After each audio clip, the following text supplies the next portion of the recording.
Assalamualaikum warahmatullahi wabarakatuh. Balik lagi dengan channelnya para pencari kerja yang akan selalu hadir dengan informasi dunia kerja terupdate termasuk informasi CPNS dan P3K tahun 2021. Di video info CPNS kali ini ada kabar gembira nih buat para pegawai negeri sipil atau PNS, yaitu terkait gaji para PNS di tahun depan. Dan informasi ini disampaikan langsung oleh Menpan RB Bapak Cahyokumolo kepada salah satu media hari ini di Jakarta Senin 28 Desember 2020. Nah, penasaran kan apa sih kabar gembiranya? Yuk kita simak penjelasannya. Sebelum kita lanjut, seperti biasa bantu saya untuk mengembangkan channel ini dengan cara like, subscribe, dan bunyikan tanda loncengnya agar teman-teman selalu update video-video terbaru dari channel ini. Oke, ini dia kabar gembiranya. Check this out.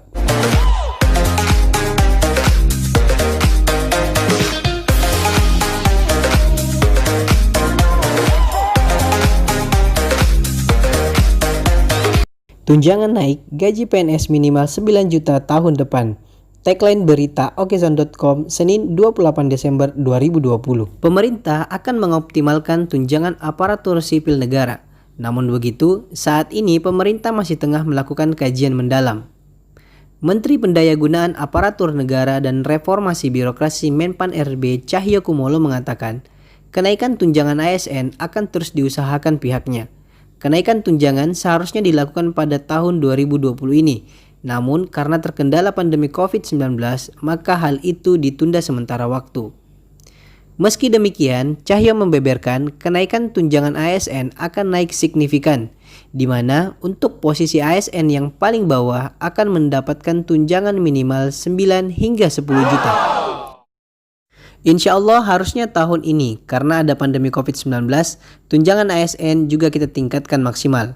Jadi pegawai paling rendah ASN itu bisa minimal 9 hingga 10 juta, ujar dia Senin 28 Desember 2020.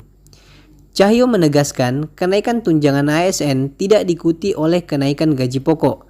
Hal ini karena ada skema yang diberikan pemerintah berupa kenaikan dana pensiunan. Kenaikan dana pensiunan sudah dihitung oleh pihak Kemenpan RB dengan PT Taspen Persero atau dana tabungan dan asuransi pegawai negeri. Ini saya kira tugas kami di PNRB dan Ibu Menteri Keuangan Sri Mulyani bahwa memang gaji pokok tidak mungkin naik karena menyangkut pensiun. Tapi kami dengan mitra kami, Taspen, sudah menghitung dengan baik. Ada subsidi pensiun yang akan ditingkatkan, kata dia. Pemerintah memang tengah mematangkan perombakan pada skema gaji dan tunjangan ASN. Dengan skema baru, penghasilan PNS tidak lagi dipengaruhi golongan dan pangkat, melainkan dari beban dan risiko kerja. PLT Kepala Biro Hubungan Masyarakat, Hukum dan Kerjasama Badan Kepegawaian Negara atau BKN, Pariono mengatakan perombakan skema tak ada hubungannya dengan kenaikan gaji. Perubahan skema merupakan bagi dari reformasi birokrasi. Ini reform penggajian, tidak ada hubungannya dengan kenaikan gaji, ujarnya. Dengan kata lain, kata Pariono, perombakan skema gaji dan tunjangan tersebut tetap memungkinkan PNS menikmati kenaikan penghasilan, asalkan kondisi keuangan negara memadai. Pariono menilai komponen gaji dan tunjangan dalam skema baru akan dirombak dengan menghapus banyak tunjangan.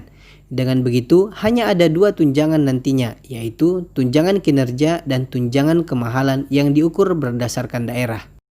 Kabar gembira lainnya datang dari Kementerian Keuangan melalui Direktorat Jenderal Anggaran atau DJA, memastikan pemberian tunjangan hari raya atau THR dan gaji ke-13 pegawai negeri sipil secara penuh tanpa dipotong sepeser pun. Dirjen Anggaran Kementerian Keuangan Askolani mengatakan pemberian gaji ke-13 untuk pensiunan PNS pun diberikan secara penuh tanpa ada pemotongan. Kebijakan penggajian tahun 2021 adalah pemberian THR dan gaji 13 pensiun 13 yang diharapkan diberikan secara full, kata Askolani saat dihubungi Detikcom Senin 28 Desember 2020. Besaran pencairan THR dan gaji ke-13 untuk PNS dan para pensiunan berbeda dengan tahun 2020.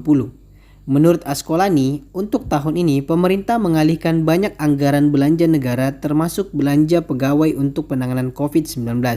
Dengan begitu, Askolani bilang pencairan THR dan gaji ke-13 PNS dan untuk para pensiunan hanya diberikan sebagian pada tahun 2020. Kalau dilihat dalam tahun 2020, kebijakan tersebut tidak diberikan secara full untuk bisa lebih mensupport penanganan pandemi COVID-19 dan pemulihan ekonomi nasional, ungkapnya. Oke teman-teman, itu dia informasinya. Semoga bisa bermanfaat ya. Jangan lupa tinggalkan komentar berupa kritik dan saran yang membangun. Sampai jumpa di informasi CPNS dan P3K selanjutnya. Terima kasih.